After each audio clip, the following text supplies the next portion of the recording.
Walton plaza থেকে fridge কিনে ১০ লাখ টাকা পেয়ে মিলিয়নিয়ার হয়েছেন নাটোরের বাগাতিপাড়া উপজেলার শেখপাড়া গ্রামের গৃহবধূ মোসাম্মদ আফরোজা বেগম।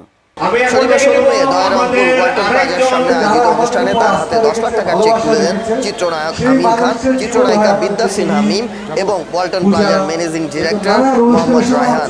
জানা গেছে, গত ৩ মে স্থানীয় ওয়ালটন প্লাজা থেকে ৫০,৪৯০ টাকায় ৩১২ লিটারের একটি ফ্রিজ কেনেন আফরোজা বেগম। পরে ডিজিটাল রেজিস্ট্রেশন করলে তার মোবাইলে ১০ লাখ টাকা পাওয়ার বার্তা আসে। তিনি এই মিলিয়নিয়ার হয়েছেন, তিনি হচ্ছেন আপনাদের এই পবিত্র ভূমির সন্তান। হতে পারেন মিলিয়নিয়ার। জীবনে আমি অনেক এরকম কিনেছি, জীবনও আমার এটা হয়নি। তো আজকে সেই সাথে আমাদের সাথে আজকে উপস্থিত আছে জনপ্রিয় তারকা আমি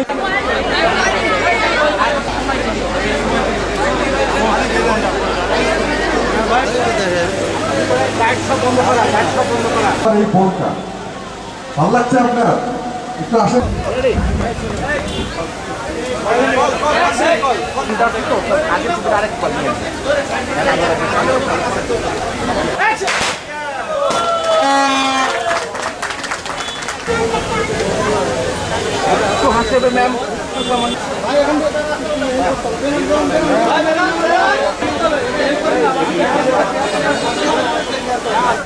আমি এখানে ফ্রিজ কিনতে আসছিলাম, ফ্রিজ কিনে নিয়েছি।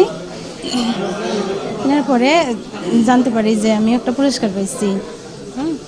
তারপরে শোরুম থেকে জানাইছে যে আমি পুরস্কার পাইছি। তারপরে মনে করেন যে আমি এটা জানতে পারিছি যে আমি ১০ লক্ষ টাকা পাইছি। পাওয়ার পরে আমার অনুভূতি একটাই যে আমি অনেক খুশি হয়েছি। হওয়ার পরে আমি এখন একটা নিজের বড় খামারি হতে চাই।